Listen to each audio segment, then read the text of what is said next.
Monique, why is she canceled? I had to revisit that because it was like, it didn't make sense to me, babe. I'm like, so what did she do? She said something you didn't like? So she didn't work for 13 years after that? Right. And then I know Tyler wouldn't support that. He never told nobody not to work with him. Tyler Perry? Yeah. When I talked to him, he was like, nah, I never told no one not to work with him. And I said, but you Tyler Perry, and you never told anyone to. In a game, this the money game. This ain't the black man's game. This ain't the white man's game. This the money game. But we in the money game. And you cannot sacrifice yourself. The best thing you can do for poor people is not be one of them. You cannot help them. We're in the money game, but let me tell you what the game is before the money game. Like this. Before the money game, it's called the integrity game. And we've lost the integrity worrying about the money. Then, Tyler Perry and I had a conversation at the Hoodie Awards. At the time, it was called the Hoodie Awards, when they were trying to get me to go do all of this press internationally. And for those that don't know, who put on that hoodie award? Steve Harvey. 50 Cent has just entered the conversation, allegedly tearing into Oprah for allegedly trying to cancel black actresses for years. Their feud, which has been simmering, is quickly heating up. 50 Cent is dropping bombshells about Oprah allegedly exploiting black actresses working under her, even making connections to Steve Harvey, who is seen as one of Oprah's puppets. While Oprah and Steve have both built empires, questions are arising about the nature of their relationship and what happens behind the scenes. It's alleged that Harvey has been working under Oprah's orders to keep other talents at bay. 50 Cent himself has hinted at this, promising to reveal more details. Meanwhile, there's already been some public fallout, particularly between Taraji P Henson and Oprah. Taraji exposed injustices she faced while working under Oprah on The Color Purple, leading to canceled projects and missed opportunities for Taraji. 50 Cent's recent revelations suggest that Oprah has been behind the scenes, punishing Taraji for her outspokenness.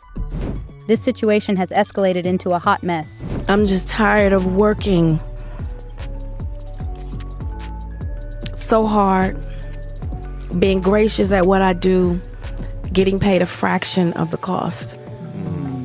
I'm tired of hearing my sisters say the same thing over and over. You get tired. I hear people go, you work a lot. Well, have to. The math ain't mathin'. We know that 50 Cent has been a vocal critic of the status quo in Hollywood, often speaking out against what he sees as the industry's unfair treatment of artists. Recently, he has aligned himself with fellow entertainer Taraji P Henson. 50 Cent not only encouraged Taraji to distance herself from those who don't value her, specifically mentioning Oprah, but he also offered her a working opportunity. He reached out to Taraji via Instagram, noting that others seemed hesitant to support her during these challenging times. While some may have doubted the sincerity of 50 Cent's offer, he has a reputation for following through on his promises. According to Jill Monroe, 50 Cent was so serious about his offer to Taraji that he allegedly discussed salary details with Jay Blade, who has previously worked with him on Power Book 2 Ghost. Being BSing about working with Taraji, he said until he told them what he made stars pay the real Mary J. Blige to be on Ghost. And, you know, tomorrow's Mary's birthday. Shout out to Mary Capricorn. How much did he pay her? So Mary is being paid, allegedly, $400,000 per episode, which is over $200,000 more per episode than Taraji was receiving on Empire. You might be wondering why 50 Cent is going to such lengths to help Taraji. Forbes reported that despite the film's issues, it received positive reviews. However, all the press focused on the low paychecks and difficult situations the actresses faced. The film itself was muted and not considered for award shows, allegedly due to backlash. This resulted in a notable snub at the Golden Globes, where Fantasia Barrino and Brooks both secured nods for their performances. But the film missed out on a nomination for Best Motion Picture Musical or Comedy after a strong Christmas box office opening, The Color Purple, ranked 4th domestically in its first full weekend with $1.7 million in gross ticket sales. Subsequently, it fell to 6th place with just $4.7 million. Despite grossing $54.6 million to date, the film reportedly cost $90 million to produce and an additional $40 million to market. Despite the lackluster box office performance and award show snubs, The Color Purple has been met with strong reviews, scoring an 87% rating on Rotten Tomatoes. Variety critic Peter DeBruge stated the film feels even more monumental than Steven Spielberg's 1985 adaptation of Alice Walker's Pulitzer Prize-winning novel. Some may see this as karma, given the comments made by Taraji and the cast, but the reviews suggest otherwise. I heard about it, I thought it was a money grab, but once I found out that it was a musical, it confirmed for me that it was exactly that for Oprah and her white producer friends. As much money as Oprah must have made off of this one story alone, there should have been no reason for Taraji to almost walk away from this movie just because she wasn't going to get paid enough. There was lots of money made off of the book, the 2 Broadway shows, and the 2 films. I love Danielle, I love Fantasia, and I love Taraji. However, I don't love that Oprah and her white producer friends are making money yet again off of this story, and it's based on Black trauma. And when someone shows you who they are, believe them. So now Media Takeout is saying, oh, the movie is currently flopping in theaters badly because of the negative press surrounding treatment of Black actresses. No, that movie was gonna flop regardless. And the reason why I was gonna flop regardless is because we are not the same Black people that our parents were. We are not the same Black people that our parents were. We're not falling for that bullshit.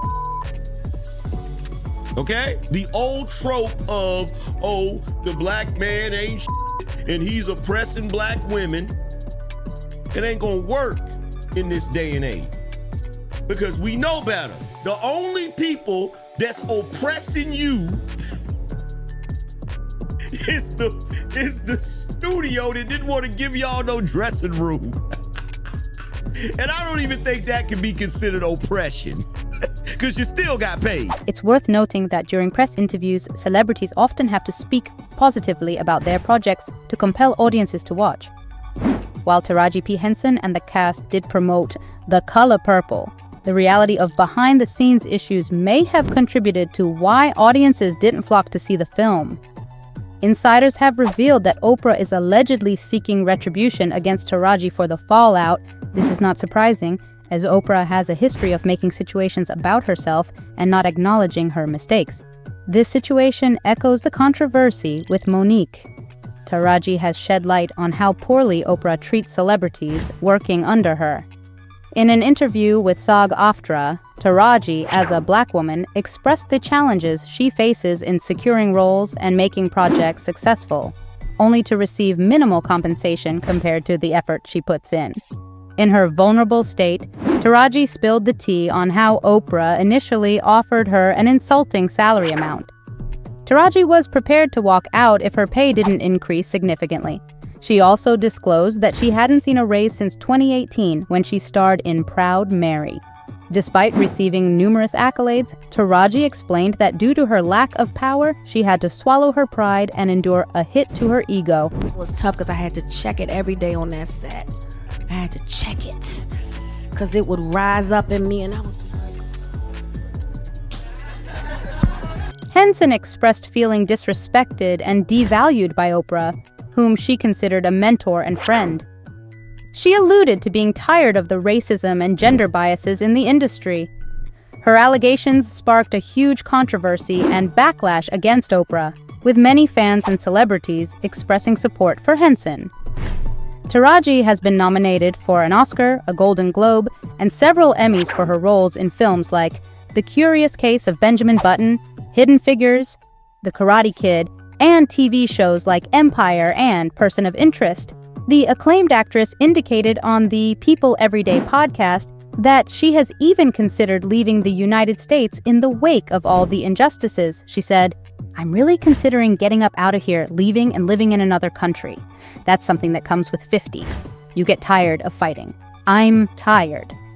Although Taraji spoke out against the discrimination she has faced, some people hinted that she should have waited until after the movie's release. However, it would have been too late at that point. Fortunately, 50 Cent decided to step up and help his sister in need, much like he did years ago for Monique. For those who don't remember, there was a whole different fiasco years ago when Oprah criticized and blacklisted Monique for not promoting her film Precious for free. Despite their current feud, Oprah and Monique weren't always at odds. Monique looked up to Oprah Winfrey, seeing a kindred spirit in her due to their similar backgrounds of growing up in challenging homes. Monique held Oprah in the highest regard and aspired to emulate her in her adult years. She even met the iconic television host in her childhood and shared her aspirations with Oprah.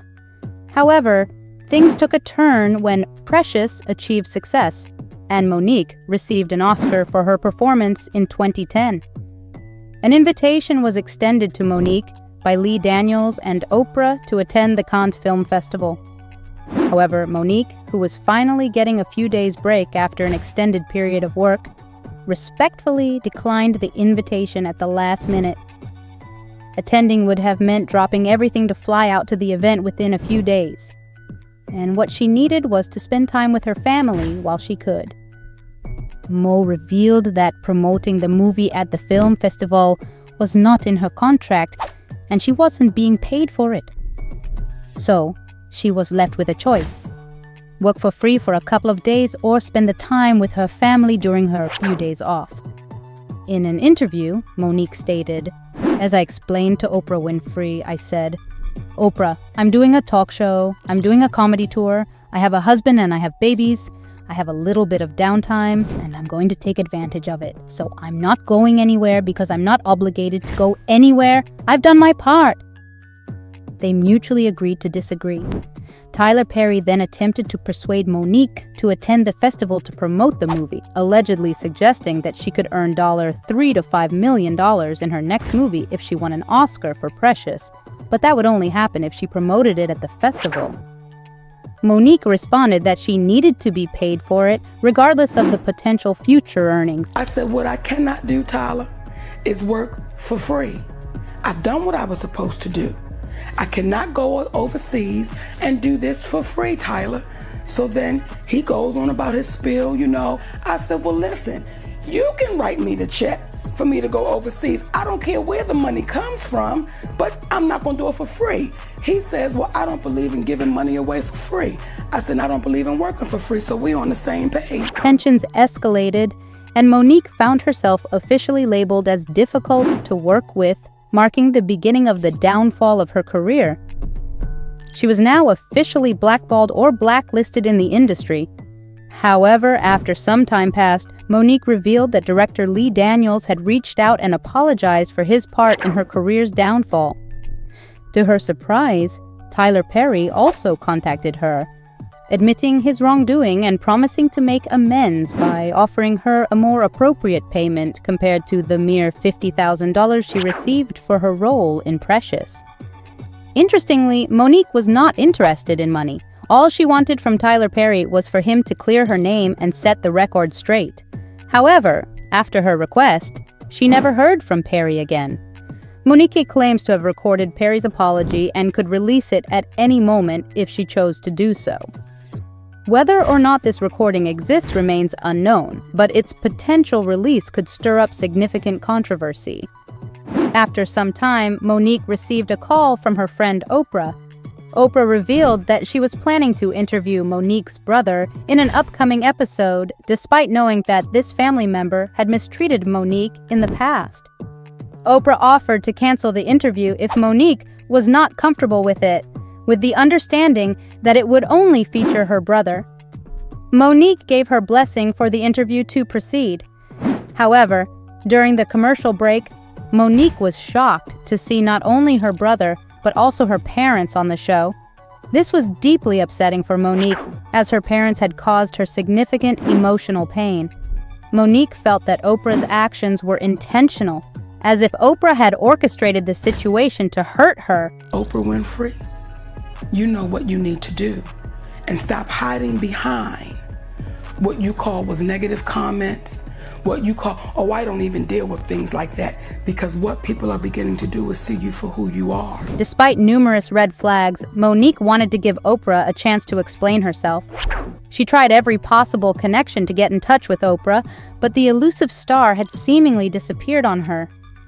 In response, Monique later took a moment at a party in front of everyone to address their rift.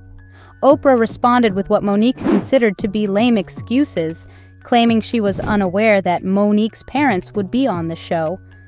Oprah then offered a non-apology, allegedly saying, "I'm going to look into your mother and father being on the show because I didn't know anything about that. If I've done anything to offend you, I apologize."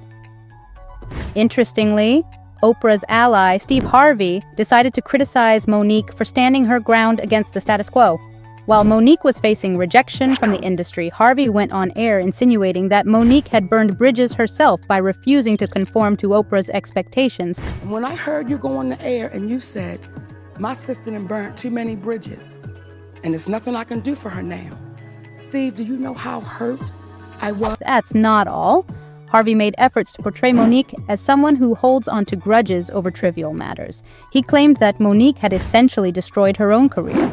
To reinforce his narrative, Harvey invited Monique to his talk show, seemingly to manipulate her story and depict her as a villain. Monique, however, was prepared. She immediately called out Harvey for his misleading comments about her, especially in light of their previous controversy. She said, "We got labeled as difficult because I said one word, and that was no. Now, I said no to some very powerful people. I said no to Oprah Winfrey. I said no to Tyler Perry.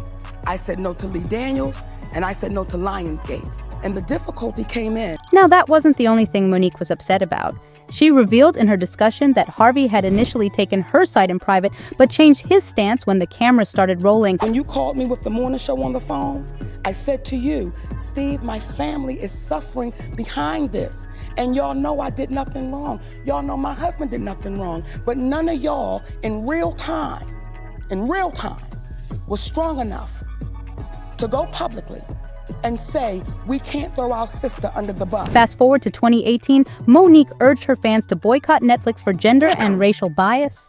She alleged that the streaming giant lowballed her by offering only $500,000 for a comedy special, significantly less than what other comedians like Amy Schumer, Chris Rock, and Dave Chappelle received.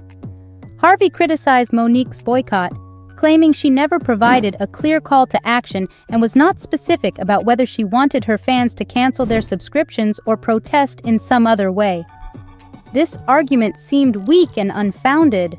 Despite Harvey's criticism, Monique stood her ground.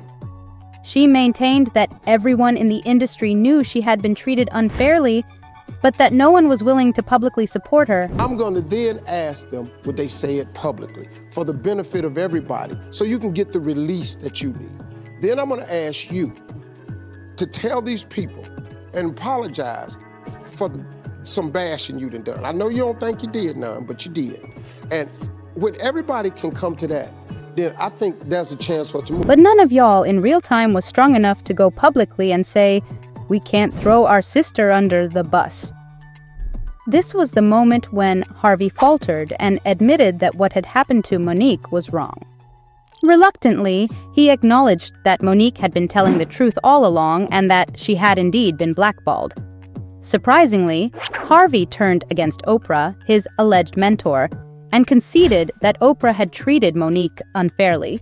He suggested that Oprah should sincerely apologize to Monique. This the money game.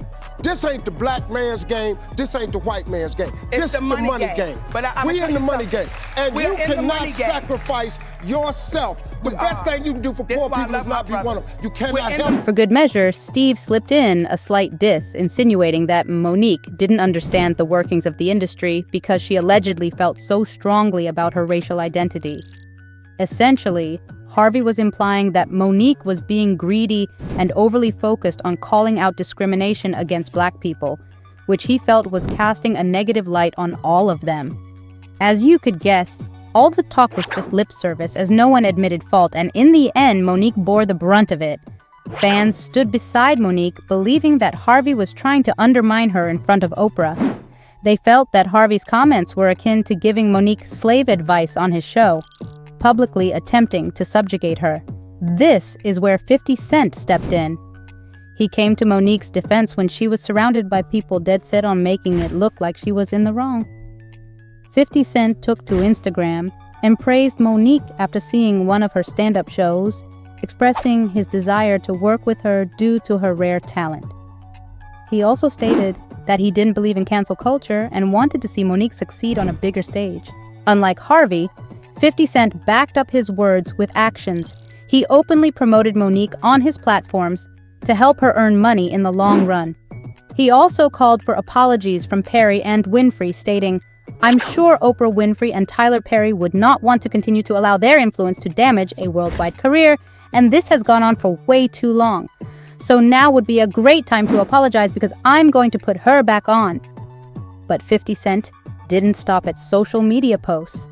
He boldly discussed Monique's blackballing in an interview and dropped a truth bomb, claiming that Tyler Perry had no hand in making Monique go broke.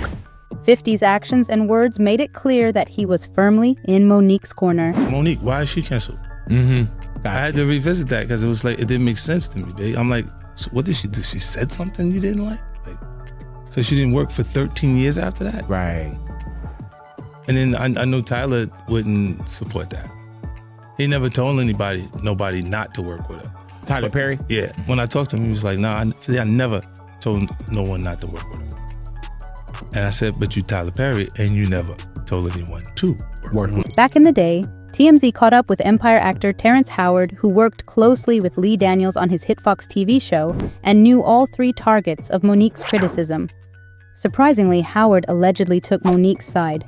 Despite the potential repercussions for his own job, Howard told the paparazzi that while he is cool with everybody, he believes Monique has proven her worth time and again, including earning an Oscar. Howard praised Monique as a talented comedian and expressed respect for her opinion on the matter. Keke Palmer shared her own experiences of the challenges in the industry, stating on Instagram that it's incredibly competitive and that they all have to fight against the odds to stay afloat. She expressed that the privileges they have are not worth the work they have to put in. They all came out of Yale. They came out of Juilliard. They came out of NYU. They had the same path as me, and yet I am nowhere near them, not as far as... Similarly, legendary actress Viola Davis has made similar claims, noting that despite her numerous accolades, she is still not paid the same salary as some of her white counterparts. Davis pointed out that they all came from prestigious institutions like Yale, Juilliard, and NYU, yet she is nowhere near them in terms of compensation. In a 2016 interview with Variety, award-winning actress Monique questioned the value of trophies like her Oscar when she and other Black women aren't being paid fairly for their work. She emphasized that accolades are irrelevant to the payment an entertainer receives, calling the Oscar just a trophy. Monique urged the media to ask important questions such as, why is there such a pay gap? She highlighted the disparity in budget allocation for Black films, pointing out that some offers she received were less than what she was offered 11 years prior, before winning the Oscar. Although Cat Williams didn't react publicly to Monique's situation, he did speak out against the injustices Taraji P Henson faced. Williams expressed heartbreak over the hurdles Taraji has had to endure, despite her standing at the top of her acting game. He emphasized that the industry won't find an actress as talented as her. We should be ashamed. But this is a country where we don't pay the teachers, and then we say the kids is the most important thing. You can't have both of them. This is what period of time it's in. It's the period where the victims get to say, they've been hurting me for a long time. And I just ain't said nothing. Not many people know that the rapper had his own issues with Oprah Winfrey. When he was an upcoming rapper with a troubled past involving violence, he sought to be featured on Oprah's talk show, as it was a key platform for exposure in the industry at the time. However, when Oprah learned about his past, she allegedly banned him from appearing on her show. He recounted her responses, okay, we agree not to agree on those topics. She says, okay, we agree not to agree on those topics. Yeah, because you had a little feud, well, a long-standing feud, right? For a while in the whole hip-hop culture and stuff. You know what it was like, I see her show, and every time she made mention of what she felt like was wrong with hip-hop culture, it was something that was on my album that was the largest debut in hip-hop album. And because it's a platform that, you know, you would see the A-lister, I didn't want my audience to misinterpret me like I wasn't an A-lister or wasn't worthy of being there with because of the content. Let's not forget that at one point, Dave Chappelle had to appear on The Oprah Show after rejecting a $50 million deal with Comedy Central and leaving for Africa due to concerns for his safety. During the interview, Dave revealed that there were some questionable aspects of the deal that made him uncomfortable, so he turned it down. However, Oprah kept interrupting him and seemingly tried to force him to admit to having some form of mental illness. Fortunately, due to his quick thinking and ability to respond, Dave was able to counter Oprah's attempts and leave the interview without succumbing to her pressure. Allegedly, Oprah didn't give up on portraying Dave as unstable and attempted to edit the footage to fit her narrative.